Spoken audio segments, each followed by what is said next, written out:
ನಮಸ್ಕಾರ. ಭಗವದ್ಗೀತೆಯ ಮೊದಲನೇ ಅಧ್ಯಾಯದ 4ನೇ ಶ್ಲೋಕ.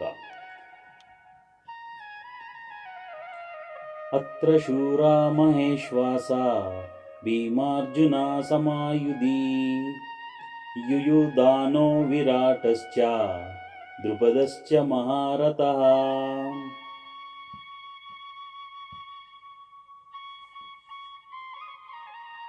ಇಲ್ಲಿ ಎಲ್ಲರೂ ವೀರರು, ಹಿರಿಯ ಬಿಲ್ಗಾರರು, ಕದನದಲ್ಲಿ ಭೀಮಾರ್ಜುನರಿಗೆ ಸಾಟಿಯಾದವರು.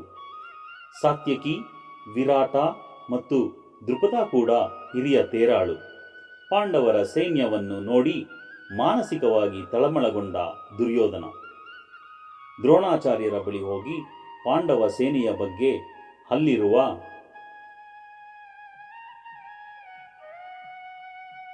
ವೀರರ ಬಗ್ಗೆ ಮಾತನಾಡುತ್ತಾನೆ.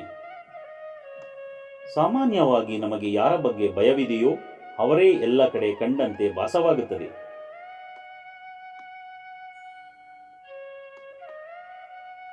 ಕಂಸನಿಗೆ ಕೃಷ್ಣ ಕಾಣಿಸಿಕೊಂಡಂತೆ ಇದು ಮನಃಶಾಸ್ತ್ರ. ಇಲ್ಲಿ ದುರ್ಯೋಧನಿಗೆ ಭೀಮಾರ್ಜುನರ ಭಯ. ಆ ಭಯದಿಂದಲೇ ಹೇಳುತ್ತಾನೆ, ಅಲ್ಲಿರುವ ವೀರರೆಲ್ಲರೂ ಭೀಮಾರ್ಜುನರಿಗೆ ಸಮನಾದವರು. ಅಸಾಧಾರಣ ಬಿಲ್ಲನ್ನು ಹಿಡಿದು ಹೋರಾಡಿ ಗೆಲ್ಲಬಲ್ಲ ಮಹಾವೀರರು ಎಂದು. ವಾಸ್ತವವಾಗಿ ಆಗಿನ ಕಾಲದಲ್ಲಿ ಇದ್ದ ಮಹಾಬಿಲ್ಲು ಎಂದರೆ ಗಾಂಡೀವ. ಗಾಂಡೀವ ಹಿಡಿದು ಯುದ್ಧ ಮಾಡಬಲ್ಲವರೆಂದರೆ ಅರ್ಜುನ, ಭೀಮ ಮತ್ತು ಶ್ರೀಕೃಷ್ಣ.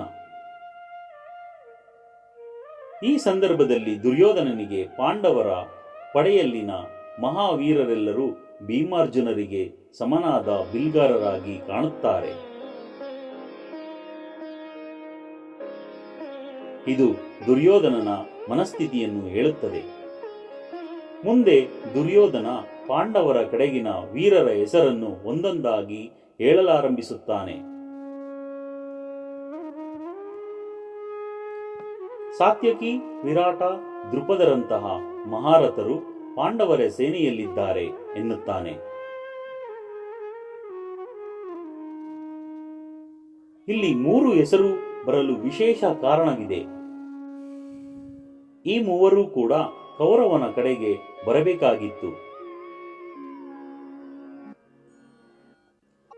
ಜರಾಸಂಧನೊಡನಿದ್ದು ಕೃಷ್ಣನ ವಿರುದ್ಧ ಹೋರಾಡಿದ ದ್ರುಪದನನ್ನು ಹಿಂದೆ ಪಾಂಡವರು ಬಂಧಿಸಿ ಅವನ ಅರ್ಧ ರಾಜ್ಯವನ್ನು ಕಿತ್ತುಕೊಂಡು ದ್ರೋಣರಿಗೆ ಕೊಟ್ಟ ವಿಷಯ ಈ ಹಿಂದೆ ನೋಡಿದ್ದೇವೆ. ಆದರೆ ಪಾಂಡವರಿಗೆ ದ್ರೌಪದಿಯನ್ನು ಕೊಟ್ಟು ಸಂಬಂಧ ಬೆಳೆಸಿದ ದ್ರುಪದ ಪಾಂಡವರ ಪರ ನಿಂತ.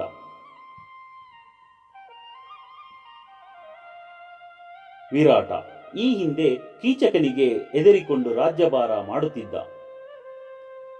ಕೀಚಕನನ್ನು ಭೀಮ ಕೊಂದಿದ್ದರಿಂದ ವಿರಾಟ ಪಾಂಡವರ ಪಾಳೆಯವನ್ನು ಸೇರಿಕೊಂಡ. ಇನ್ನು ಬಲರಾಮ, ಅಣತಿಯನ್ನು ಮೀರಿದ ಸಾತ್ಯಕಿ.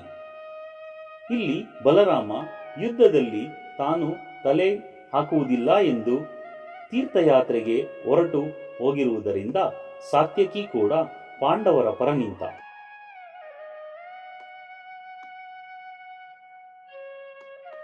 ಹೀಗೆ ಈ ಪ್ರತಿಯೊಂದು ಹೆಸರನ್ನು ತೆಗೆದು ಹೇಳುತ್ತಿರುವ ದುರ್ಯೋಧನಿಗೆ ಅಂತರಂಗದಲ್ಲಿ ಅಯ್ಯೋ, ನನ್ನ ಕಡೆ ಇರಬೇಕಾದ ಈ ಮಹಾರಥರು ಪಾಂಡವರ ಪಕ್ಷದಲ್ಲಿದ್ದಾರಲ್ಲ ಎನ್ನುವ ನೋವಿದೆ.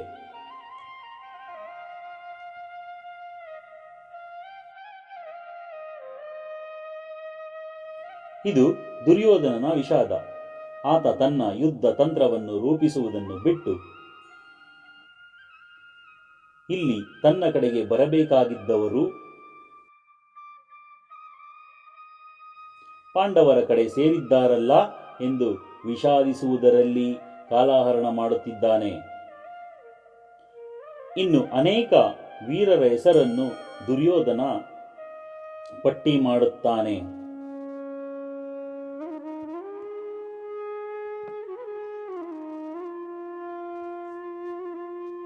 ದ್ರೋಣಾಚಾರ್ಯರಿಗೆ ಯುದ್ಧ ಕಲಿಯಲಿದ್ದ ಮಹಾಶಕ್ತಿಯ ಎದುರಿನಲ್ಲಿ ದೃಷ್ಟದ್ಯುಮ್ನನು ಬಹುದೊಡ್ಡ ತಡೆಯೇನೂ ಆಗಿರಲಿಲ್ಲ.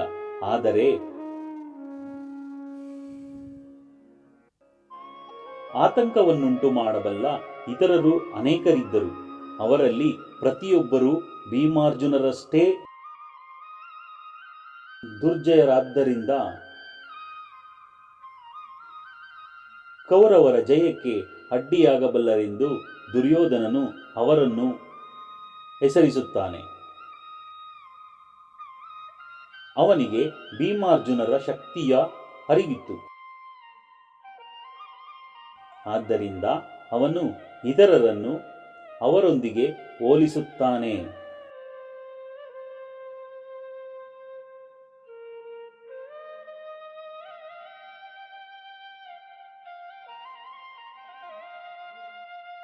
ಇಲ್ಲಿಗೆ ಭಗವದ್ಗೀತೆಯ ಮೊದಲನೇ ಅಧ್ಯಾಯದ 4ನೇ ಶ್ಲೋಕ ಮುಕ್ತಾಯವಾಯಿತು. ಧನ್ಯವಾದಗಳೊಂದಿಗೆ.